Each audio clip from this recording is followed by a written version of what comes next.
त्वमेव सर्वं मम देव। सर्वे भवन्तु सुखिनः, सर्वे सन्तु निरामयाः, सर्वे भद्राणि पश्यन्तु, मा कश्चित् दुःखभाग् भवेत्।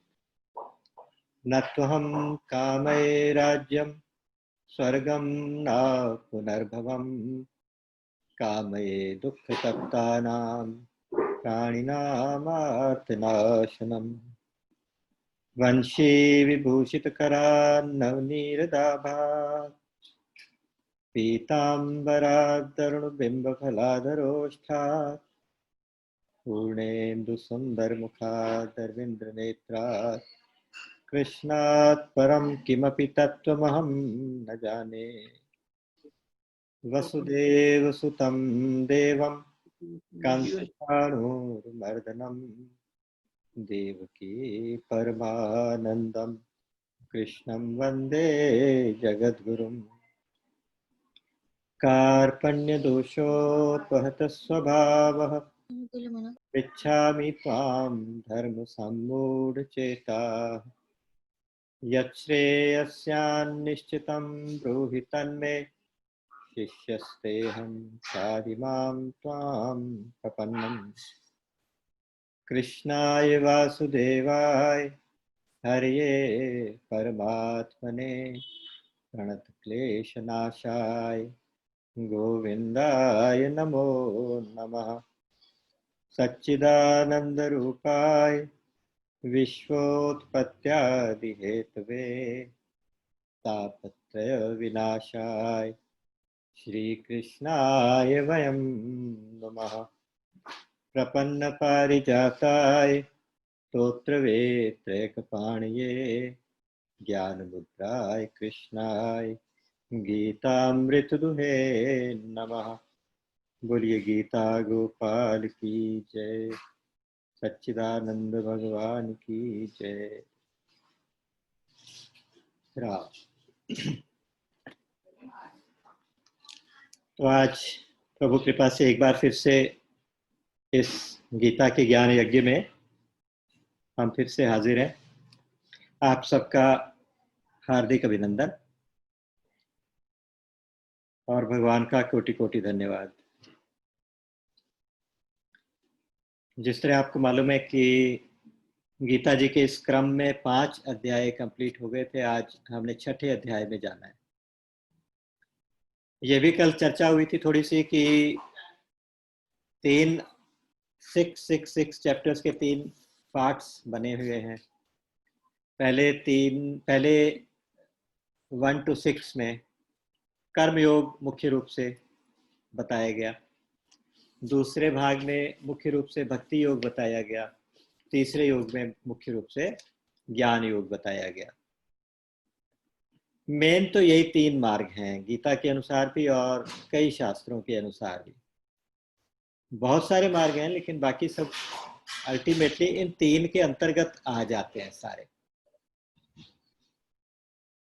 और ये तीनों एक दूसरे के ऊपर इंटरडिपेंडेंट है, इंटरमिक्स्ड हैं। ये सारे अलग से प्योरली कुछ भी नहीं होता। अगर आप कर्म करना चाहते हैं, कर्मयोग के रास्ते से आना चाहते हैं भगवान के पास, तो आपको कुछ ज्ञान भी चाहिए, विवेक चाहिए, भक्ति भी चाहिए। अगर आप भक्ति के मार्ग से आना चाहते हैं तो आपको ज्ञान भी चाहिए और उससे पहले कर्म योग का सहारा भी चाहिए। उसी तरह से अगर आप ज्ञान योग में जाना चाहते हैं तो आपको ज्ञान योग के साथ भक्ति भी चाहिए, ज्ञान योग के लिए कर्म भी चाहिए। हाँ, ये जरूर होता है कि मुख्य रूप से अब आप एक मार्ग के उपासक हैं तो उसके ऊपर आपका फोकस थोड़ा ज्यादा रहता है। यहाँ हम कर्मयोग की चर्चा करते करते बीच बीच में ज्ञान की बातें भी करते रहे, भगवान जी बताते रहे, उससे प्रश्न भी उठते रहे और भगवान उन सबका आंसर भी देते रहे। आंसर दे के फिर दोबारा से फिर वही यही बताने के लिए कि ये सारे मार्ग आपस में एक दूसरे को इंटरसेक्ट करते हैं, अलग से नहीं होते। ये बताने के लिए जानबूझ के उसमें फिर दूसरे मार्ग की बातें भी करते रहे। अच्छा, एक प्रक्रिया होती है जिसमें आपको पहले कर्म में लगना है, चाहे वो सकाम ही हो। उसके बाद जब आप कर्म में आ जाते हैं तो उसके बाद आपको उसमें कामनाएं छोड़ के निष्काम कर्म या सेवा में जाना होता है। उसको करने से थोड़ा वैराग्य जब शरीर में आने, अब जब मन में आने लगे, अंतःकरण में आने लगे, तो आपको ध्यान में जाना पड़ता है। अगर आप कर्म योग में आगे बढ़ना चाहते हैं तो भी, और ज्ञान योग के मार्ग में बढ़ना चाहते हैं तो भी, दोनों के लिए आपको मेडिटेशन की, ध्यान की बहुत ज़रूरत है, बहुत आवश्यकता है। क्योंकि ध्यान के लिए अभी आप, जैसे आप देखेंगे, अभी आज का चैप्टर हमारा ध्यान योग के ऊपर है, आत्म संयम योग इसका नाम है। आत्म संयम का मतलब होता है कि अपने अंतःकरण का संयम। इस चैप्टर में आत्म शब्द जो है, आत्मा शब्द जो है, वो मन के लिए, बुद्धि के लिए, इंद्रियों के लिए, शरीर के लिए। आत्म मतलब मैं, आत्म मतलब मेरा, मैं। तो इसलिए उन्होंने उन सब चीजों को जिनको हम मैं कहते हैं, उन सब चीजों के लिए भी आत्म शब्द प्रयोग कर लिया यहाँ पे।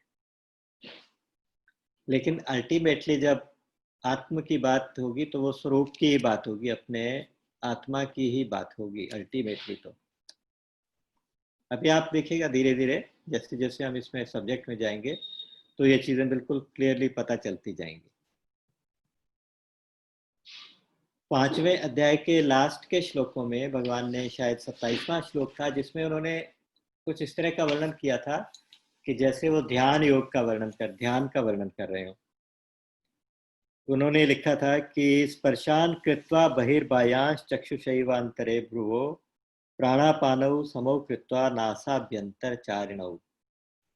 बाहर के पदार्थों को बाहर ही छोड़ के, नेत्रों की दृष्टि को बाहों के बीच में, आईब्रोज के बीच में फिक्स करके, फोकस करके, नासिका में जाने वाले प्राण और अपान, उन दोनों प्राणों के ऊपर ध्यान देते हुए, सांस की आना जाना गति के ऊपर ध्यान देते हुए, उनको सम करके, मन और बुद्धि को वश में करके, मोक्ष परायण होके, इच्छा भय क्रोध से रहित होके ये साधन करे। ऐसा करने से वो मुनि मुक्त ही कहा जाएगा। तो ये देख के ऐसा लग रहा है कि यहाँ ध्यान का एक तरह से जो भूमिका भगवान ने बांध दी थी, कि अब मैं जो नेक्स्ट आपको बताने जा रहा हूँ वो ध्यान योग के बारे में होगा। भगवान ने पहले से थोड़ा सा ये एक संकेत दे दिया था। इसलिए छठे अध्याय में बिल्कुल स्टार्ट करते ही उन्होंने पहला ही श्लोक इतना सुंदर कह दिया, अनाश्रित है कर्म फलम कार्यम कर्म करोति यह स सन्यासी च योगी च न निरग्निर न चाक्रिय। पिछले अध्याय में प्रश्न जो शुरू हुआ था सन्यास और योग के बारे में था, यानी सन्यास और कर्म के बारे में, कि आप ज्ञान योग और कर्म योग में कौन सा बेहतर। वो ये कह रहे हैं कि साहब, ये दोनों के लिए एक ही रिक्वायरमेंट है, इन दोनों का एक ही मतलब है। और वो मतलब क्या है? अनाश्रित है कर्म फलम, नंबर 1। नंबर 2, कार्यम कर्म करोति है, कर्म फल का आश्रय ना लेने वाला, कर्म फल का सहारा ना देखने वाला। और कार्यम कर्म, जो करने लायक कर्म है वो करता है, वही सन्यासी कहलाएगा, वही योगी कहलाएगा। बाहर की क्रियाओं से कोई योगी या सन्यासी नहीं बनेगा। तो इसलिए बाहर की क्रियाएं, जैसे सन्यास में ऐसा होता है, अलग अलग तरह के सन्यास में भी अलग अलग तरह के सेक्ट्स होते हैं। तो उसमें ये रहता है कि आप अग्नि का त्याग करते हैं, अग्निहोत्र का भी त्याग कर देते हैं, है ना। सन्यास में जो अलग अलग टाइप के यज्ञ होते हैं, अग्निहोत्र होते हैं, उनका भी त्याग कर देते हैं। तो यहाँ कह रहे हैं कि निरग्नि होने से कोई सन्यासी नहीं हो जाता, या कोई सिर्फ दंड पकड़ लेने से सन्यासी नहीं हो जाता। उसके लिए आपको संसार का सहारा छोड़ना पड़ता है। अनाश्रित है कर्मफलम, कर्मफल का सहारा छोड़ना पड़ता है। जब हम कर्म फल की बात करते हैं तो इसका मतलब हम संसार की बात, पूरे सृष्टि, पूरे संसार की बात करते हैं। कैसे? किसी भी कर्म का जो फल होता है वो क्या रहता है? कर्म फल हमेशा चेंज होने वाला, कर्म फल हमेशा नाश होने वाला, कर्म फल हमेशा टेम्परेरी होता है। ये सारी क्वालिटीज पूरे संसार में हैं। और अगर हम ध्यान से देखते हैं तो ये पूरी की पूरी सृष्टि, पूरा का पूरा संसार, हर वस्तु, हर व्यक्ति, हर क्रिया, हर परिस्थिति, ये सभी किसी ना किसी तरीके से किसी ना किसी का कर्म का फल ही है। यहाँ कहते हैं कर्म फल का आश्रय नहीं लेना, कर्म फल का सहारा नहीं लेना। देखिए, जो स्पिरिचुअल डेवलपमेंट होता है उसकी एक पहचान होती है। मान लीजिए दो पैरेलल पिलर से कैसे खड़े हो, नीचे उसके 0 नंबर हो, ऊपर उसके 100 नंबर हो, नीचे 0 ऊपर 100, ऐसे धीरे धीरे बढ़ते बढ़ते। ऐसे राइट साइड में एक पिलर खड़ा कर दीजिए, वो भी 0 to 100। उसमें पहला वाला पिलर तो हो गया संसार का आश्रय, और दूसरा वाला पिलर हो गया भगवान का आश्रय। मैं आपको दूसरे तरीके से बता देता हूँ। जब हमें भगवान का आश्रय 100% है तो संसार का आश्रय 0% होता है। जब हमें संसार का आश्रय 10% है तो भगवान का आश्रय 90 होता है। एक तरफ नंबर घटते बढ़ते जाएंगे, दूसरी तरफ नंबर घटते जाएंगे, 100 से 0 और 0 से 100। एक स्टेज ऐसे आती है बीच में 50-50 रहता है। ज्यादातर हम लोगों का जैसे रहता है कि जब जरूरत पड़ी तो भगवान का सहारा ले लिया, जरूरत पड़ी तो संसार का सहारा ले लिया, तो उससे हमारा कोई फायदा नहीं होता। लेकिन स्पिरिचुअल प्रोग्रेस तभी पता चलती है कि धीरे धीरे आपका संसार का सहारा तो कम होता जाए, 100 से 0 की तरफ चल जाता जाए, और भगवान का सहारा 0 से 100 की तरफ होता जाए। अल्टीमेटली ईश्वर का सहारा 100% और संसार का सहारा 0%। वो सन्यासी है जिसकी ये स्टेज आ गई है, और वही कर्मयोगी है, वही योगी है। सन्यासी च योगी च, वही सन्यासी है और वही योगी है। केवल निरग्नि होने से योगी नहीं है, और बिल्कुल सारे कर्म छोड़ देने से कोई सन्यासी नहीं होता। तो इसलिए भगवान ने कहा कि उसके लिए आपको सबसे पहले उस स्टेज तक पहुंचना पड़ेगा। अच्छा, दूसरी बात उन्होंने ये कही कि सन्यास और कर्म योग में कोई फर्क भी नहीं है, ज्ञान योग और कर्म योग में कोई फर्क भी नहीं है। पीछे भी बताए हैं, उन्होंने कहा यस सांख्य प्राप्यते स्थानम तद योगैरपि गम्यते। जिस स्थान को सांख्य योगी जाता है उसी स्थान तक कर्मयोगी भी पहुंचता है। इसी यहाँ भी ये कह रहे हैं कि यम संन्यासम इति प्राहु योगम तम विद्धि पांडव। जिसको हम संन्यास कहते हैं या जिसको संन्यास कहा जाता है, तो हे अर्जुन तुम उसी को, कर्मयोग भी उसी को ही समझ लो। यम संन्यासम इति प्राहु योगम तम विद्धि, उसी को तुम योग जान लो। क्यों? क्योंकि दोनों के पहले, कर्मयोग में जाने से पहले, यानी किसी की निष्काम सेवा करनी है सोसाइटी की, कर्मयोग में लगना है, तो उसके लिए भी आपको सारे संकल्पों का त्याग करना पड़ेगा। और अगर ज्ञान में जाना है तो भी सब संकल्पों का त्याग करना पड़ेगा।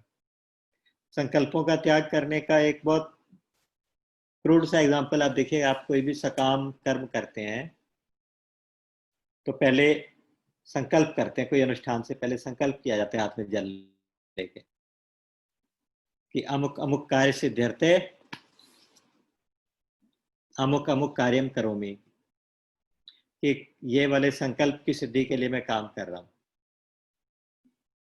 इन सारे संकल्पों का त्याग करना है, अर्थात बिल्कुल निष्काम होना है। किसी भी तरह का कोई भी संकल्प, किसी भी तरह की कोई भी कामना, किसी भी तरह की कोई भी इच्छा नहीं रखनी, तभी कर्म योग में आगे बढ़ेंगे और तभी जाके ज्ञान योग में भी आगे बढ़ पाएंगे। तो इसलिए उन्होंने कहा कि दोनों में सबसे पहले संकल्प त्याग करने पड़ते हैं, यानी कामना का त्याग करना पड़ता है।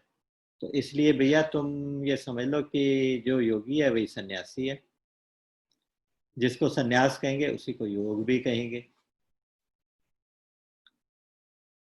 थोड़ा सा एक उन्होंने बताया कि एक क्रम है कि मान लीजिए आप कर्मयोग का जैसे उपदेश देने के लिए भगवान बता रहे हैं कि मान लीजिए आप कर्मयोग में यार आगे बढ़ना चाहते हैं, तो उसको भगवान ने एक शब्द दिया यहाँ पे, योगारूढ़। अगर आप योगारूढ़ होना चाहते हैं, योग में आरूढ़ अर्थात जैसे घुड़सवारी करते हैं ना, अश्वारूढ़ कहते हैं, अश्वारूढ़ हो गए, घुड़सवार हो गया अश्वारूढ़।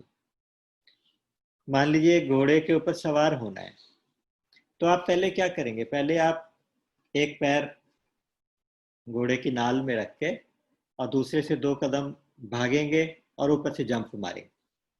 या जैसे साइकिल पे आरूढ़ होना है तो साइकिल के लिए भी पहले एक पैडल पे पैर रख के थोड़ा सा उसे मोमेंटम देके फिर आप ऊपर जंप करके बैठ जाते हैं।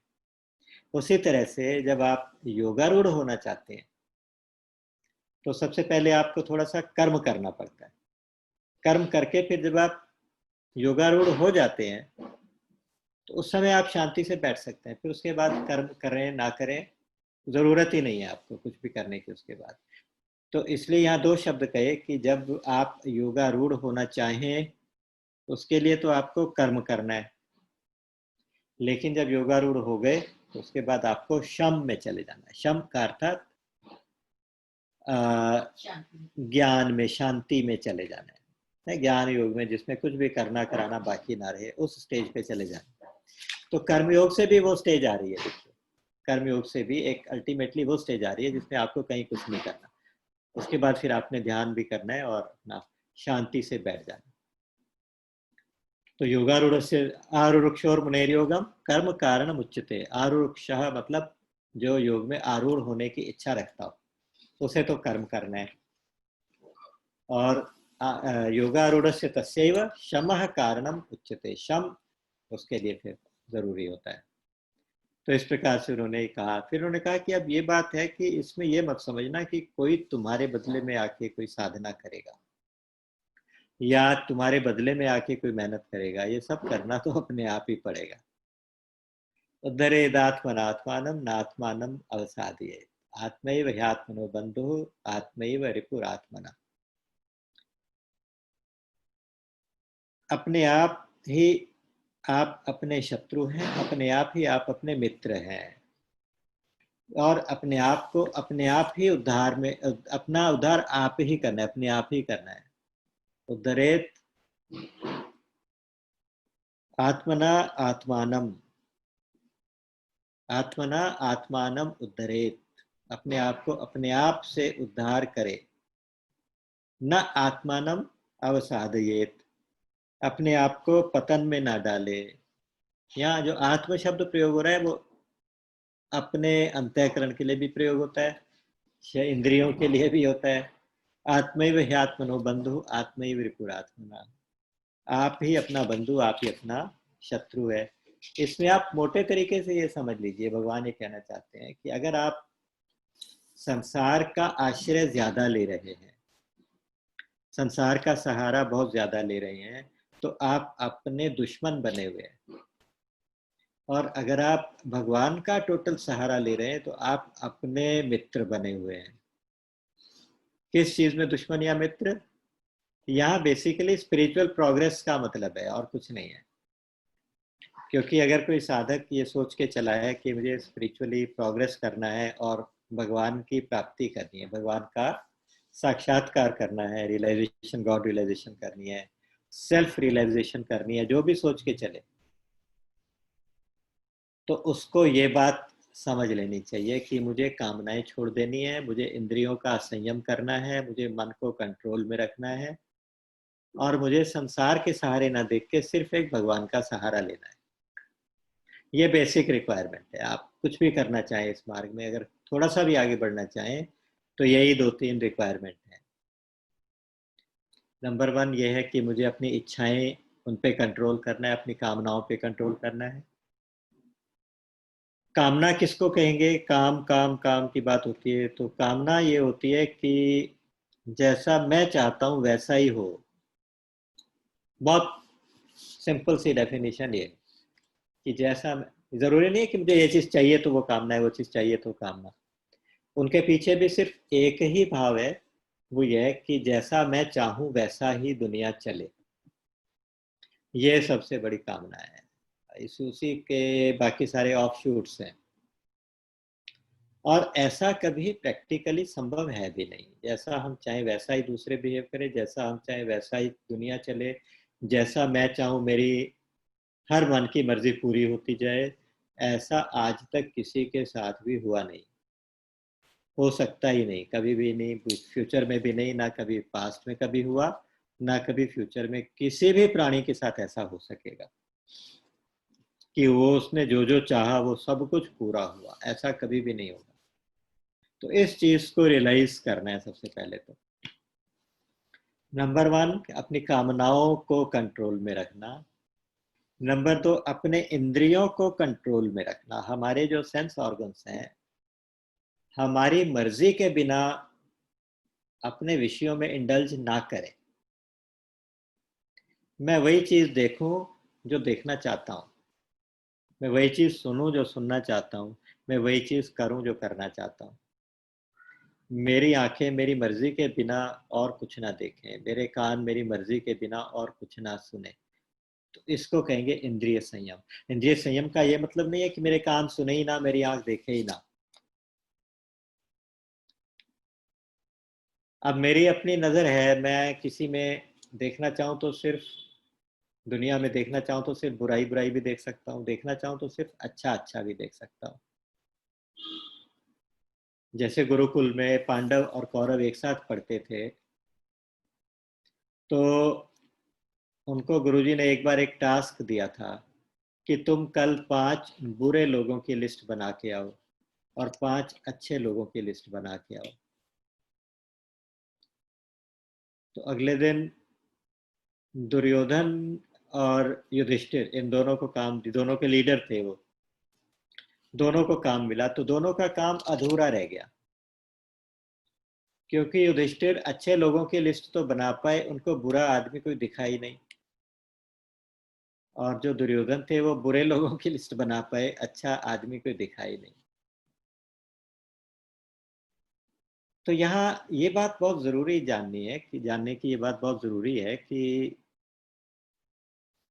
हम अपनी इंद्रियों को कैसे वश में रखें, अपने मन को किस तरह से वश में रखें। वश में रखें मतलब हम उनके वश में ना हो, हमारा मन इंद्रियों के वश में ना चले।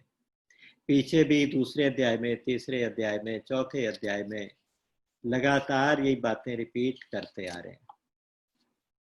तो हमें अगर कर्मयोग या ज्ञान योग में या भगवान के रास्ते पे थोड़ा सा भी आगे बढ़ना है, तो ये बहुत ज़रूरी है कि हम अपनी कामनाओं पे काबू रखें।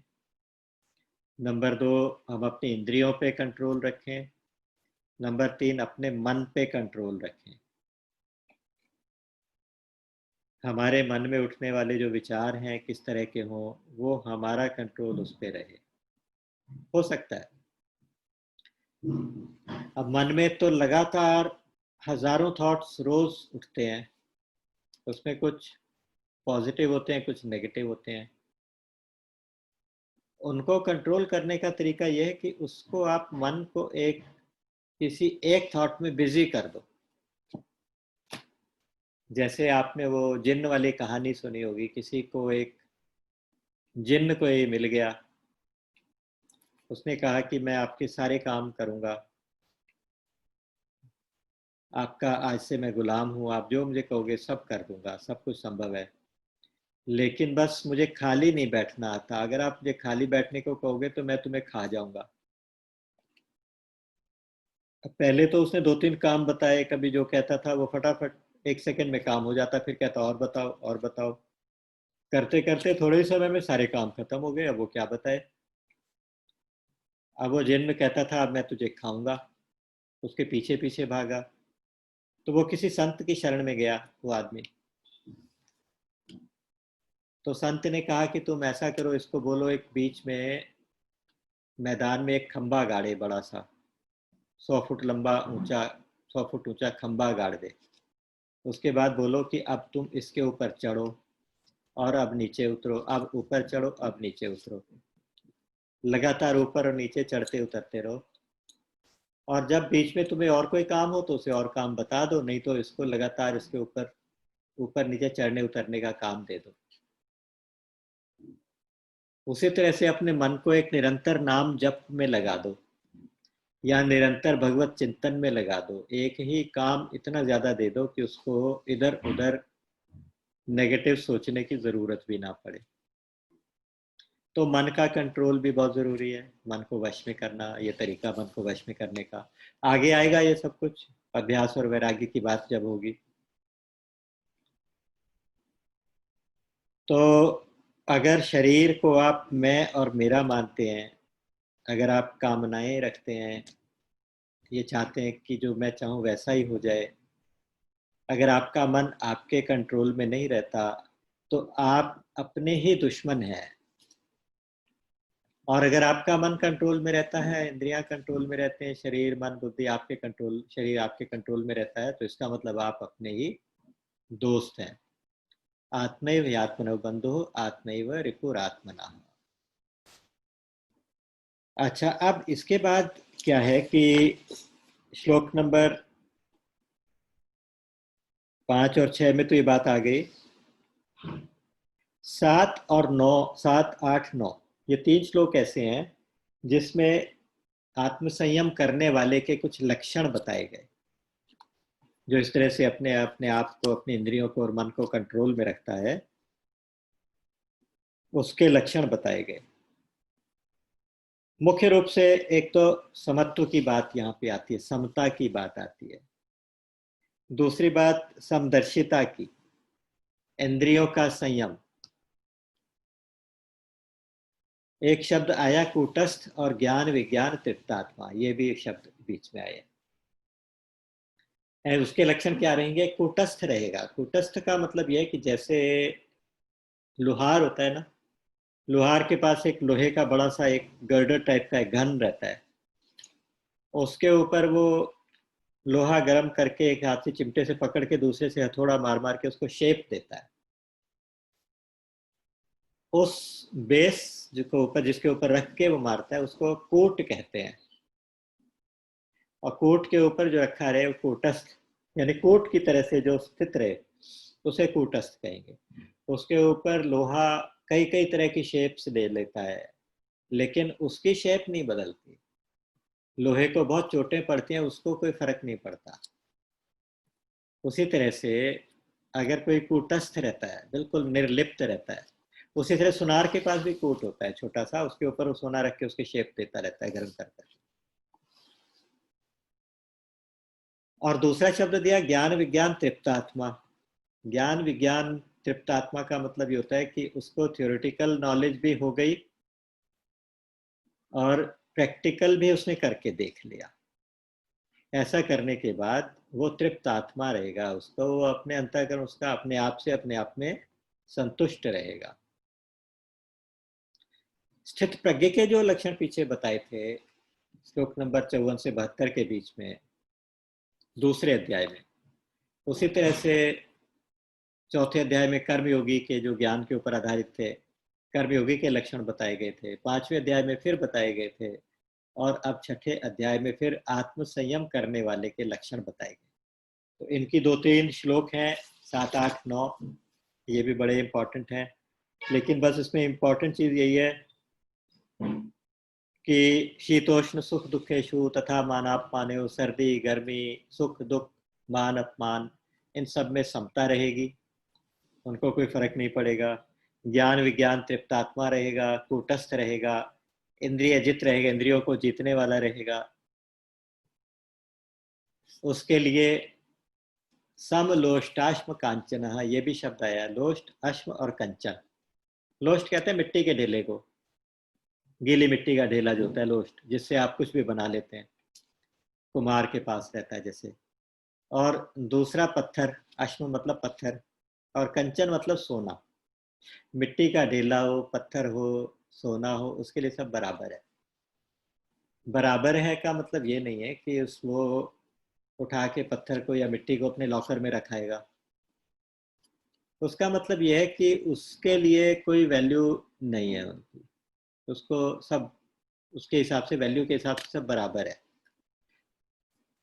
जैसे एक आदमी था, वो उसको कहीं से सोने के सिक्के मिल गए, उसने बहुत सारे सोने के सिक्के इकट्ठे किए और उठा के एक घड़े में डाल के चोरों से बचाने के लिए अपने गार्डन में ले जाके छुपी जगह पे कहीं जाके गाड़ दिया और वहां ऊपर एक निशानी लगा ली।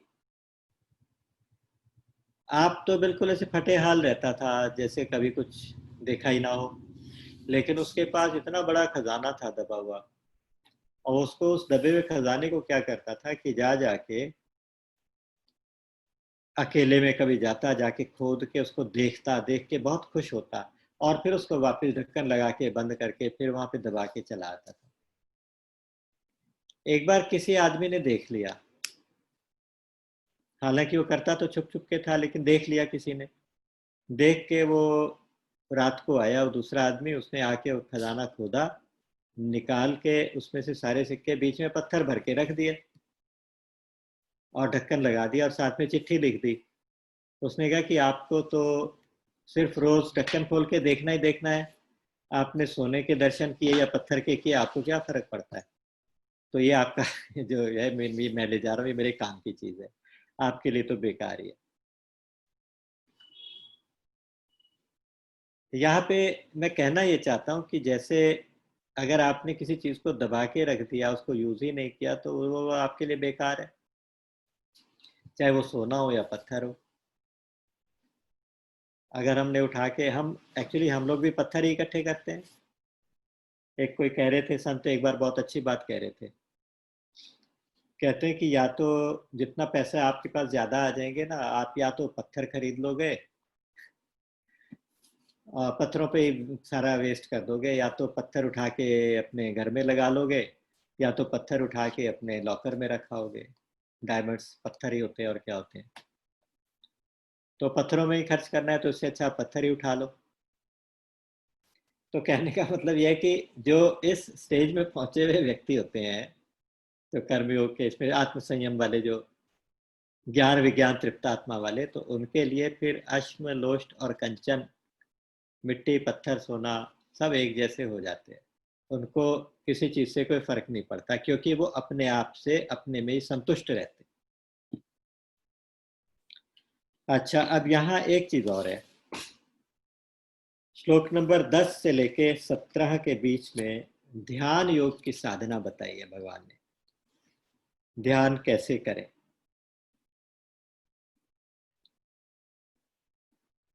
इसमें अगर मैं आपको शॉर्ट में बताऊं तो 12 चीजें हैं जो ध्यान में जरूरी है।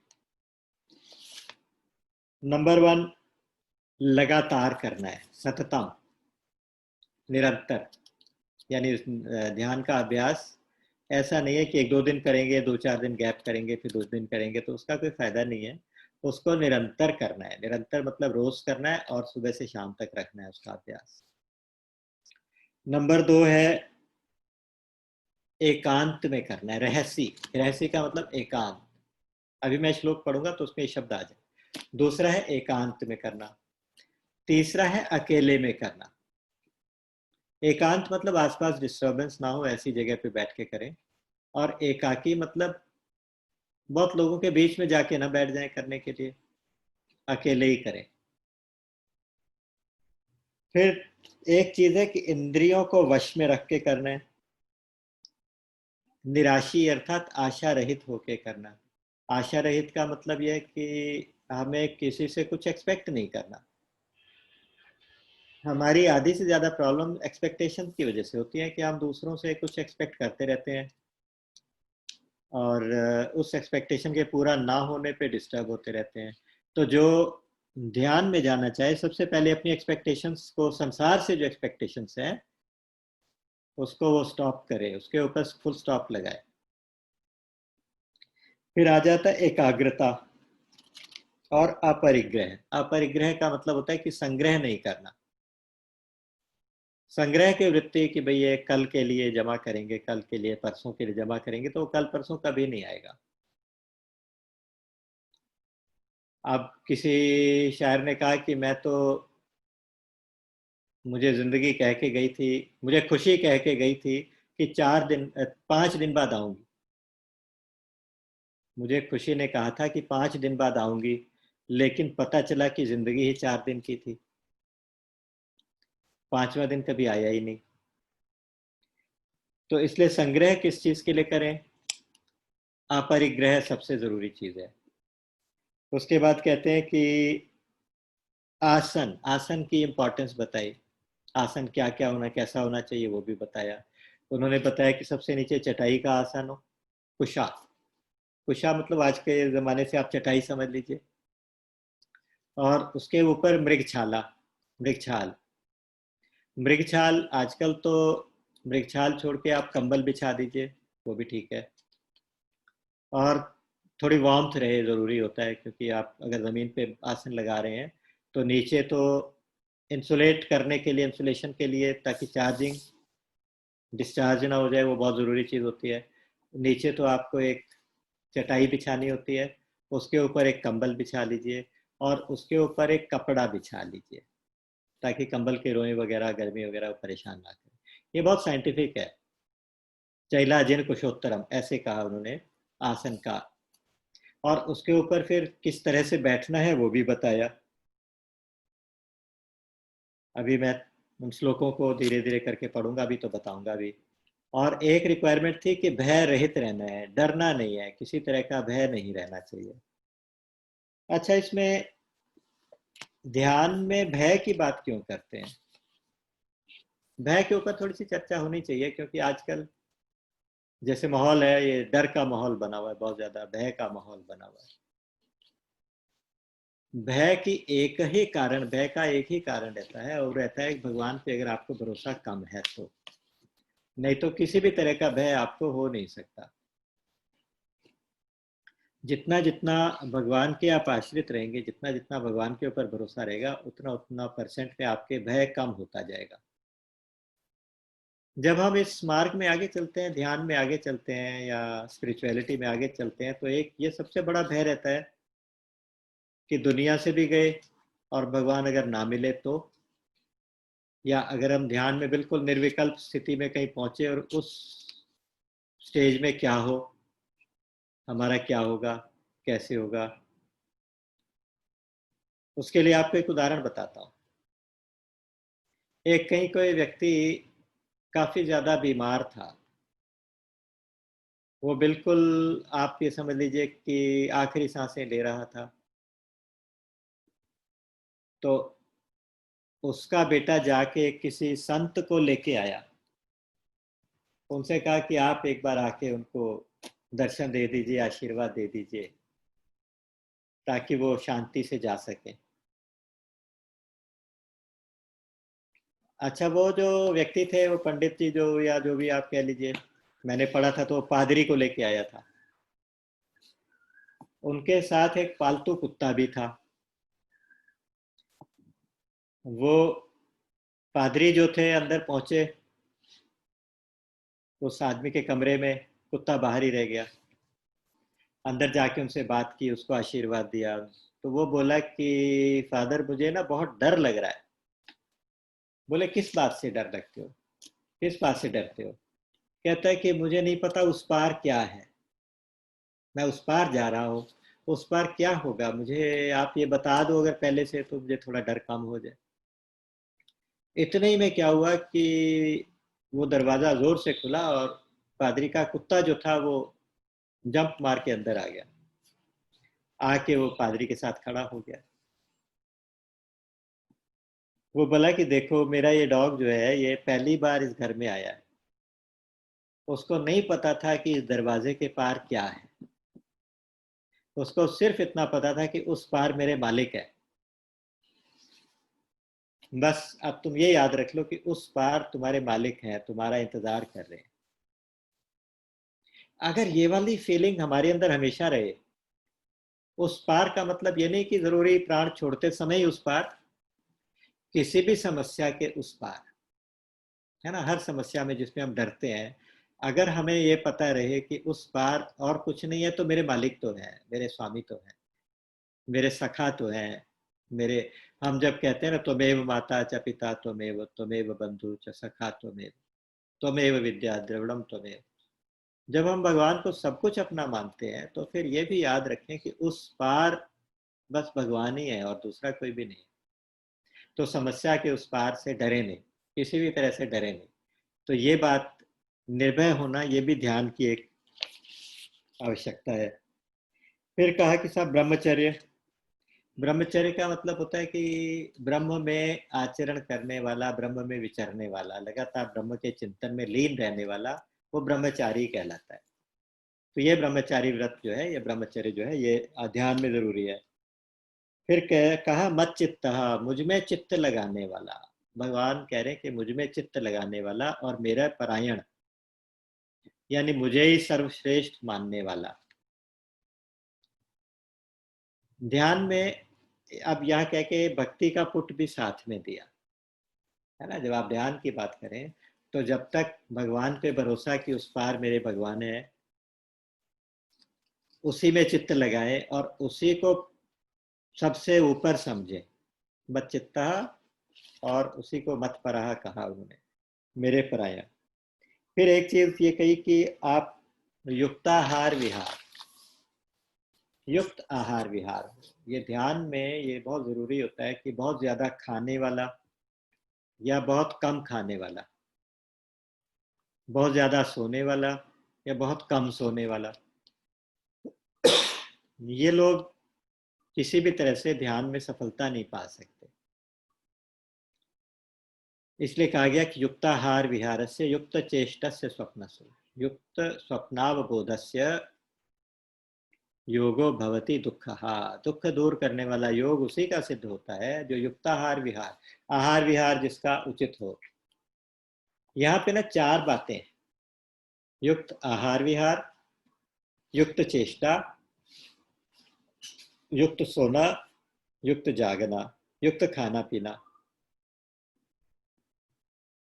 इसमें देखिए चार चीजें, स्वामी जी ने बहुत सुंदर इसका एक्सप्लेनेशन दिया। उन्होंने कहा कि चार चीजों को आप अपने दैनिक दिनचर्या में, 24 घंटे आपके पास होते हैं, तो 6-6 घंटे चार चीजों के लिए बांट लो। कैसे? 6 घंटे तो आहार विहार, यानी खाना पीना और घूमना फिरना, और 6 घंटे के लिए काम करना, अपना बिजनेस करना, ऑफिस करना, ये सब जो भी है। उसके बाद 6 घंटे सोना और 6 घंटे जागना। जागना का मतलब ध्यान करना, भजन करना, जप करना, भगवान की तरफ जागना। तो 6-6 घंटे आप बांट लो। अब आपके पास दो तरह की पूंजी है, वो कहते हैं दो तरह की पूंजी है। एक पूंजी तो है आपकी आयु, आपको जितनी भी आयु मिली है पता नहीं होता, लेकिन जो भी है वो हमारी पूंजी है। दूसरी पूंजी है आपके पास जो धन धान्य है, जो संपत्ति है, वो आपकी पूंजी है। इसमें दो चीजें तो खर्च करने वाली हैं, दो चीजें बचाने कमाने वाली हैं, कमाई करने वाली हैं। जैसे जो सोना है वो आयु वाली पूंजी को कम करने के लिए, उसी तरह से जो आहार विहार है वो भी दूसरा जो है, एक तो धन धान्य वाली जो पूंजी है ना, उसमें आहार विहार और कर्म, ये दो चीजें हैं। कर्म करेंगे तो उसकी कमाई होगी, और आहार विहार खर्चा करेंगे तो खर्च हो जाएगा। उसी तरह से आयु वाली पूंजी जो है, जागना और सोना, जितना आप जागेंगे, जितना आप भजन करेंगे, तो वो आयु पूंजी आपकी और ज्यादा बढ़ेगी, और जितना आप सोएंगे उतनी वो कम होगी। अब इनमें आप बैलेंस अपने हिसाब से कर लो कि अगर आप सोना कम करके उसमें कंपनसेट करके जप बढ़ा लो, भजन बढ़ा लो, ध्यान बढ़ा लो, पूजा बढ़ा लो, उन दोनों को आपस में बैलेंस कर लो। इधर अगर आपको काम करने में ज्यादा टाइम देना है तो अपना आहार विहार कम कर लो, या आहार विहार बढ़ाना है तो फिर वो काम कम हो जाएगा। तो इन चारों चीज़ों को बैलेंस करके आप जिस तरह से अपनी रिक्वायरमेंट के हिसाब से बैलेंस करके चलो। बिल्कुल जाग के ही सिर्फ भजन ही भजन करते रहे, नींद भी पूरी ना की तो वो भी ठीक नहीं है, और बहुत ज़्यादा खाते पीते रहे और तो भी ठीक नहीं है, बहुत ज़्यादा भूखे पेट रहे तो भी ठीक नहीं। तो कहने का मतलब युक्ताहार विहारस्य युक्त चेष्टस्य स्वप्नसु युक्त चेष्टस्य कर्मसु युक्त स्वप्नावबोधस्य योगो भवति दुःखः। तो यहाँ पर ये 12 चीजें मैंने आपको गिनवाई हैं। ये 12 चीजें ध्यान के लिए ये इसके रिक्वायरमेंट्स हैं। 6ठे अध्याय से लेके 20वें अध्याय, सॉरी ये 13 से 20, 10 से 20 के बीच में है ना, ध्यान की प्रक्रिया उन्होंने बताई है। 10वें श्लोक से शुरू करके और युक्ताहार विहार 17वां श्लोक है। इसका टोटल जो है 20वें श्लोक तक इन्होंने इसका वर्णन किया। जब ध्यान में आप जाएंगे तो उसमें होगा क्या, उन श्लोकों को मैं अलग से नहीं ले रहा क्योंकि उनके सारे 12 के 12 जो रिक्वायरमेंट्स वो मैं अलग अलग करके बता चुका हूँ। फिर भी थोड़ा थोड़ा और मैं इनको थोड़ा सा और एक्सप्लेन कर देता हूँ। एकांत हो गया, निरंतरता हो गई, अकेलापन हो गया, एकाकी। एकांत और अकेलापन ये दो अलग अलग चीजें हैं, है ना। जैसे आप एकांत में अकेले हो जरूरी नहीं है। एक संत थे, ये सच्ची घटना है, ये वृंदावन के एक संत थे, नाम मुझे नहीं पता, छोटी सी कुटिया में रह के भजन किया करते थे। तो एक बार कोई विदेशी कोई पत्रकार था, कोई वो आया था, उसने आसपास लोगों से पूछा कि मैंने सुना यहाँ बहुत बड़े बड़े संत होते हैं, तो मैं किसी के ऐसे सिद्ध महापुरुष के दर्शन करना चाहता हूँ।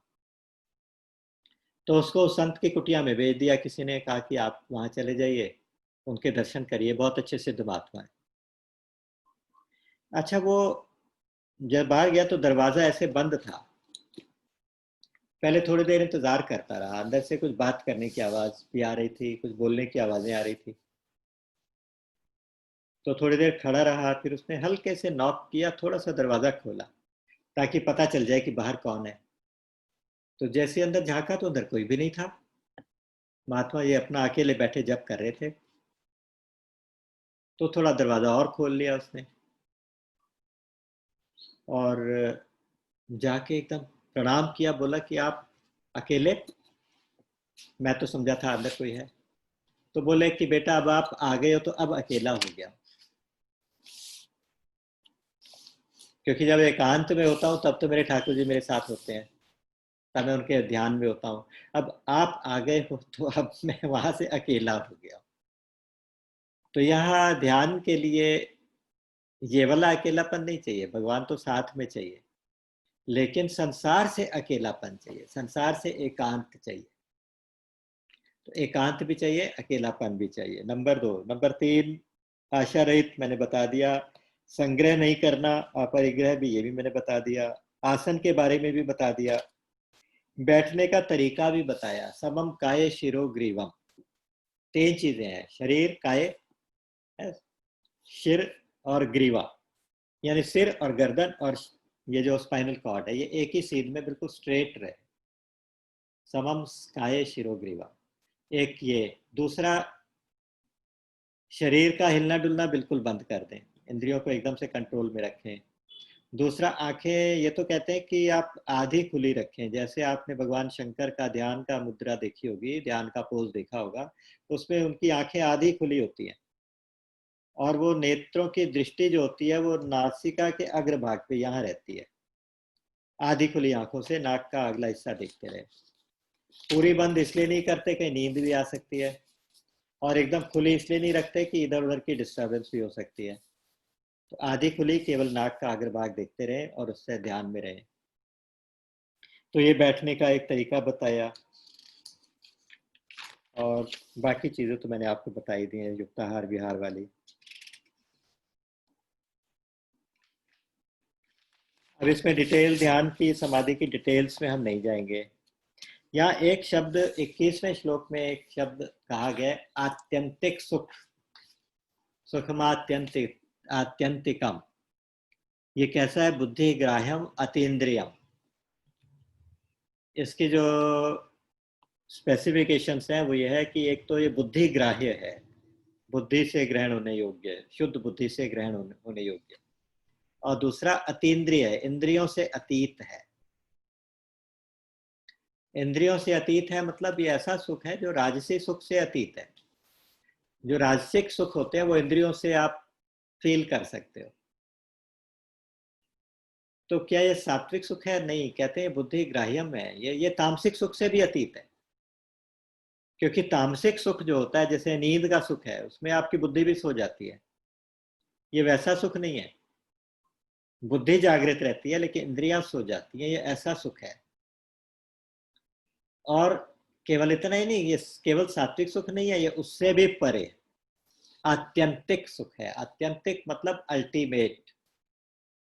इसको कई जगह दूसरे दूसरे श्लोकों में ना इसको और दूसरे शब्दों से भी कहा गया।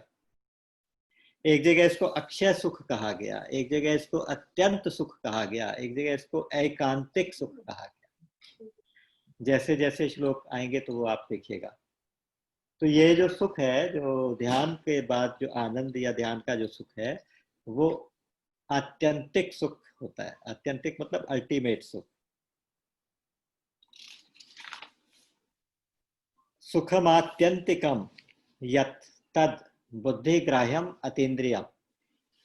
इसको मिलने के बाद क्या होता है? वेत्ति यत्र न च अयवायम स्थितः चलति तत्वतः। इसको एक बार अनुभव कर लेने के बाद फिर अपनी स्थिति से वापस नहीं आना चाहता जो साधक होता है, क्योंकि उसको इतना अच्छा लगता है। क्योंकि यम लब्ध्वा चापरम लाभम मन्यते नाधिकम ततः यस्मिन् स्थितो न दुखे न गुरुणापि विचाल्यते। उस सुख को आप छोड़ना क्यों चाहोगे? ये उदाहरण मैं अक्सर देता हूं कि आप अगर किसी जॉब में हैं, उस जॉब में आपको सब कुछ ठीक ठाक मिल रहा है, उसको आप छोड़ना कब चाहोगे?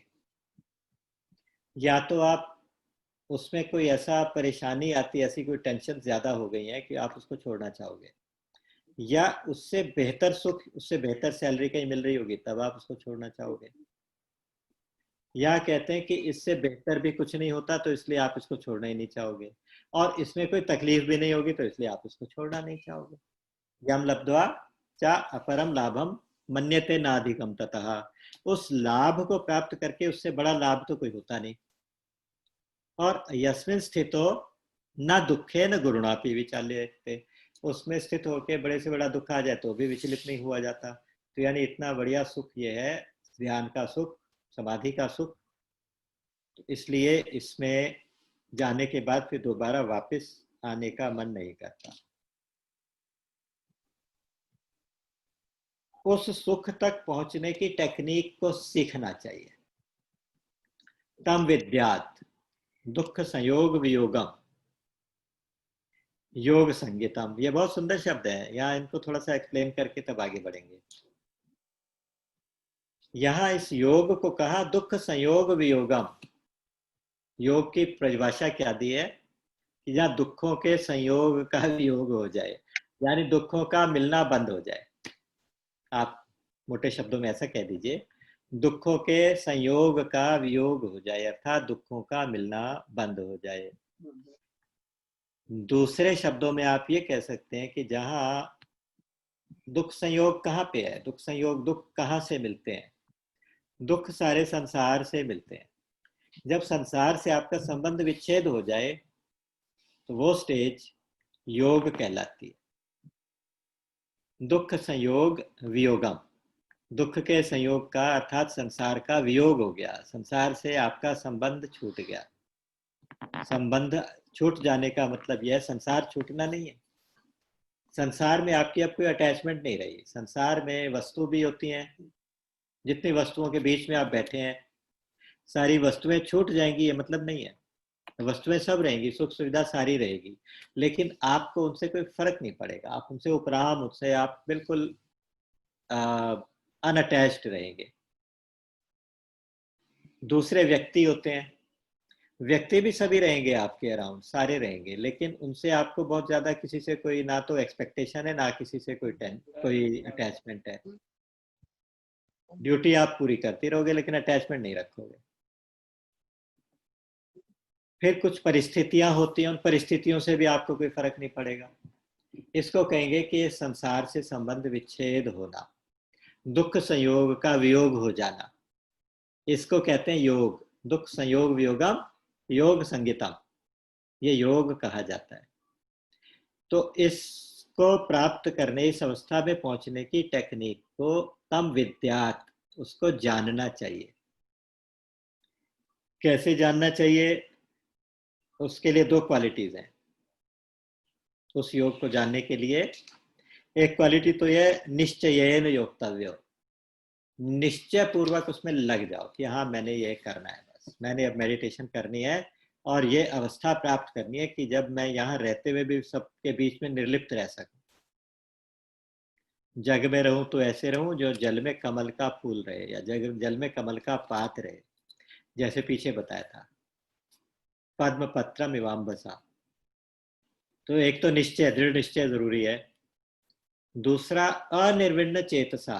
अनिर्विण्ण चेतसा का मतलब कि बोर नहीं होना, उसके बाद कहीं पे घबराना नहीं है, कहीं भी किसी भी स्टेज में उससे आपने परेशान होकर बीच में साधन को छोड़ना नहीं है। आपने एक कथा सुनी होगी कि दो तपस्वी थे, दो अलग अलग पेड़ों के नीचे बैठे भजन करते थे। एक को इमली का पेड़ था, एक पीपल का पेड़ था। जब बहुत समय हो गया तो एक बार वहां से नारद मुनि जा रहे थे। तो नारद मुनि ने दर्शन दिए, उनसे पूछा कि आप हमें बताएं कि हमारी साधना कब पूरी होगी। तो उन्होंने कहा कि मैं भगवान से पूछ के बताऊंगा, मैं जा रहा हूँ वैकुंठ जा रहा हूँ, उनसे पूछ के बताऊंगा। 2-4 दिन के बाद वापिस आए तो फिर उन्होंने पूछा कि आपने भगवान से हमारे बारे में बात की, पूछा हमारी साधना कब पूरी होगी। तो उन्होंने कहा कि जिस पेड़ के नीचे आप लोग बैठ के, जिस जिस पेड़ के नीचे बैठ के आप लोग भजन कर रहे हैं, उनका एक एक पत्ता हर एक कल्प में कम होगा, और जब सारे पत्ते झड़ जाएंगे तब आपकी साधना पूरी होगी। अब पीपल के पेड़ वाले ने ऊपर देखा तो वो तो पीपल का पेड़ तो अभी पूरा हरा भरा है, तो घबरा गया। घबरा के उसने कहा कि ऐसी साधना का क्या फायदा, मैं तो जा रहा हूँ। वो उठ के चला गया, और दूसरा व्यक्ति अचानक उठ के नाचने लगा। बोला कि अच्छा, इसका मतलब भगवान मुझे मिलेंगे ना जरूर, चाहे जब भी मिलेंगे लेकिन मिलेंगे तो जरूर। ये तो भगवान ने खुद अपने मुख से कहा है ना, आप सच कह रहे हैं ना, भगवान ने कहा है ना कि मैं मिलूंगा जब ये पत्ते सब खत्म हो जाएंगे। तो मुझे इस बात की कोई चिंता नहीं कितने कल्प लगे, लेकिन वो भगवान मिलेंगे तो जरूर। तो अचानक एक ऐसी आंधी आई कि वो सारे पत्ते उड़ गए, और उसी समय भगवान वहां प्रकट हो गए। उसके उस भाव की वजह से, उस निश्चय की और अनिर्विण्ण चेतसा की वजह से, अनिर्विण्ण चित्त की वजह से उसकी साधना में एकदम से तूफान आ गया, एकदम से प्रगति हो गई। तो कहने का मतलब है कि निश्चय और अनिर्विण्ण चेतसा, ये दो दो चीजें हैं, उनसे कहते हैं कि आप सफल होंगे। अब यहाँ श्लोक नंबर 29 से 32 के बीच में 4 श्लोकों का एक प्रकरण है, 4 श्लोकों का। उसमें यह है कि योमाम पश्यति सर्वत्र सर्वम च में पश्यति वाला, कि भगवान सब जगह हैं, सब में हैं, सम रूप से, सम दृष्टि से, जो सब तरफ देखता है वही असली देखना है, वही उसकी साधना पूरी होती है। इसके बारे में और भी आगे अध्यायों में बहुत ज्यादा आएगा, क्योंकि सब जगह भगवत दर्शन ये एक बहुत बड़ी क्वालिटी है। उस क्वालिटी के ऊपर टिके रहने से काम चलता है। और सर्वभूतस्थमात्मानम सर्वभूतानि चात्मनि, सबके अंदर अपने आप को देखे, अपने आप के अंदर सबको देखे, भगवान में सबको देखे, सब में भगवान को देखे। तो ये सारी की सारी चीजें उन्होंने एक तरह से इसको एक साम्य अवस्था की बात भगवान ने की है। तो यहाँ इसको सुनने के बाद अर्जुन के हृदय में एक क्वेश्चन उठ गया है। उन्होंने कहा कि आपने ये योग साम्य अवस्था वाला योग बताया ना, थोड़ा सा मुश्किल लगता है कि मन तो इतना चंचल है, मन को कंट्रोल करना तो बिल्कुल ऐसे है जैसे कि आप हवा को मुट्ठी में बंद करें। हवा को मुट्ठी में बंद नहीं किया जा सकता, तो इसी तरह से मन को भी कंट्रोल नहीं किया जा सकता। तो उसको हम कैसे करें, उसका आप संदेह आप मेरा दूर करें। तो भगवान ने फिर इसको 2 श्लोकों में बताया कि हाँ, वाकई ठीक कहते हो कि मन का कंट्रोल मुश्किल है, लेकिन अभ्यासेन तो कौन्तेय वैराग्येण च गृह्यते। 2 चीजें बताई, अभ्यास और वैराग्य। अभ्यास और वैराग्य से ये दोनों चीजें संभव हैं, यानी मन का निग्रह संभव है। अभ्यास किसको कहते हैं, वैराग्य कैसे होगा, इसकी चर्चा डिटेल में नहीं करेंगे, लेकिन आपको इतना जरूर बता दूं कि अभ्यास में 2 बातें हैं। एक तो यह है कि धीरे धीरे आप जहां जहां आपका मन जाए उसको वापस भगवान में लाएं, इसका अभ्यास करें, मेडिटेशन करें। दूसरा यह है कि नाम जप करें। तीसरा यह है कि मन अगर कहीं जाता है तो उसको जाने दें, लेकिन हर जगह भगवत दर्शन करें कि जहां भी मन जाएगा वहां भगवान है, जहां भी मन जाएगा वहां भी भगवान है। तो इस तरह से आपका मन भगवान को छोड़ के और कहीं नहीं जाएगा। तो ये अभ्यास। और वैराग्य तो यह है कि आप संसार की वास्तविकता को देखते रहें, तो वैराग्य तो अपने आप हो ही जाता है। तो इस तरह से अभ्यास और वैराग्य से ये संभव है। इसके बाद छठे अध्याय का एक और प्रकरण आ गया है। उसमें अर्जुन ने एक क्वेश्चन किया कि इस तरह की साधना में लगे रहे अगर, तो इसका मतलब संसार से तो छूट गए, लेकिन भगवान ना मिले और बीच में ही साधना खत्म, बीच में ही हमारा शरीर खत्म हो गया, बीच में ही प्राण चले गए, तो फिर तो हम इधर के या ना उधर के रहे। फिर तो ये तो ऐसे हो जाएगा जैसे कोई छोटा सा बादल, ना तो वो बड़ा बादल होके पानी दे सका, ना उसका कुछ हुआ, वो तो छितरा के बिखर गया। किसी बड़े बादल से छोटा टुकड़ा अगर छितरा के बिखर जाए तो उसका तो फिर हवा उड़ा के ले जाएगी जहां मर्जी ले जाए। तो फिर ऐसे साधक का क्या होगा। तो भगवान ने यह श्योर किया है कि नहीं नहीं, देखो अगर थोड़ा सा भी साधन आप करोगे तो आपका पतन कभी भी नहीं होगा। थोड़ा सा भी किया हुआ साधन नष्ट कभी भी नहीं होगा। जहां पे यात्रा करते हुए आप जिस पेड़ के नीचे जाके सो जाओगे, आप उसी पेड़ के नीचे दोबारा से जागोगे। यहाँ पे 2 प्रकार के साधक बताए हैं। इसको जिनकी साधना बीच में रह जाती है उनके लिए शब्द प्रयोग किया, योग भ्रष्ट। तो योग भ्रष्ट का क्या होगा कि या तो अगर उसके मन में थोड़ी बहुत वासना, थोड़ी बहुत कामना कोई रह गई होगी, पूरा वैराग्य नहीं हुआ होगा, तो मरने के बाद वो स्वर्ग आदि लोकों में चला जाएगा, अच्छे अच्छे लोकों में जाएगा, वहां एंजॉय करेगा। एंजॉय करने के बाद फिर वापिस आके शुचिनाम श्रीमताम गेहे योग भ्रष्टो विजाय, किसी बहुत पवित्र आत्मा के घर में और खूब भरे पूरे धनधान्य संपन्न परिवार में आके वो जन्म ले लेगा। वहां पे आके उसका उन चीजों में मन नहीं लगेगा और वो वहां से ध्यान करना दोबारा शुरू करेगा और फिर इस प्रकार जाके मुक्त हो जाएगा। और दूसरा, जिसको बिल्कुल कोई वासना नहीं थी, बिल्कुल एकदम से वैराग्य भी हो गया था, फिर भी उसका प्राण चला गया, तो उसके साथ क्या होगा कि वो फिर सीधा का सीधा किसी योगी के घर में जाके पैदा होगा, किसी संत महात्मा के घर में, योगी के घर में पैदा होगा। ये जन्म बहुत दुर्लभ है, लेकिन वहां जाते ही उसको एटमॉस्फेयर अनुकूल मिल जाएगा और वहां वो अपनी साधना को दोबारा से चलाएगा और फिर से वो अपने साधना में सफल हो जाएगा, भगवान की प्राप्ति करेगा। तो इसलिए यहाँ भगवान ने फिर अंतिम 2 श्लोकों में कहा कि देखो, चाहे कोई ज्ञानी हो, चाहे तपस्वी हो या कर्मी हो, जो भी हो, सबसे योगी सर्वश्रेष्ठ है। तो इसलिए हे अर्जुन, तो योगी हो जा। योगी हो जा मतलब, इसका मतलब यह भी रहता है कि कर्मयोगी हो जा, इसका मतलब यह भी होता है कि तुम ध्यान योग में आ जाओ। तो उसको क्लैरिफाई करने के लिए कहा कि जितने भी योग हैं सभी में लगे हुए लोग योगी कहलाएंगे, लेकिन सबसे अच्छा योगी मेरी नजर में वो है जो भगवान के भरोसे रह के योग करे। यहाँ पे आके उन्होंने 47वें श्लोक में मैं पढ़ देता हूँ, योगी नाम अपि सर्वेशाम मदगते नान्तरात्मना श्रद्धावान भजते यो माम स में युक्त तवो मतः। संपूर्ण योगियों में भी जो श्रद्धावान योगी या श्रद्धावान भक्त मुझ में तल्लीन हुए मन से मेरा भजन करता है, वो सर्वश्रेष्ठ योगी है मेरे ओपिनियन में। तो इस तरह से कह के भगवान ने यहाँ एक भक्ति योग की, भक्ति के मार्ग की नींव रख दी कि जो भक्त है वही मेरा सबसे बड़ा योगी है। तो इन शब्दों के साथ आज छठे अध्याय का यहाँ विराम दिया जाएगा और फिर 7वें अध्याय से भक्ति वाला शतक स्टार्ट होगा। उसमें मौके मौके पे दूसरी चीजें भी साथ में आएंगी। 7वां अध्याय बहुत इंपॉर्टेंट है। वैसे तो एक एक शब्द, एक एक अक्षर इंपॉर्टेंट है गीता का, ऐसा कुछ कहना नहीं चाहिए, लेकिन मैं अपना भाव बीच में बता जाता हूँ कि मुझे 7वें अध्याय से बहुत प्यार है, क्योंकि उसमें भगवान ने अपना सारा का सारा रहस्य खोल के रख दिया हुआ है। और उसके बाद अगर कुछ और ना भी जानो तो भी काम चल जाता है, केवल 7वां अध्याय भी जान जाओ तो भी काम चल जाता है। तो फिर जैसे जैसे भगवान की इच्छा होगी, जैसे जैसे भगवत प्रेरणा होगी, उसके अनुसार हम इस क्रम को और आगे भी चलाएंगे।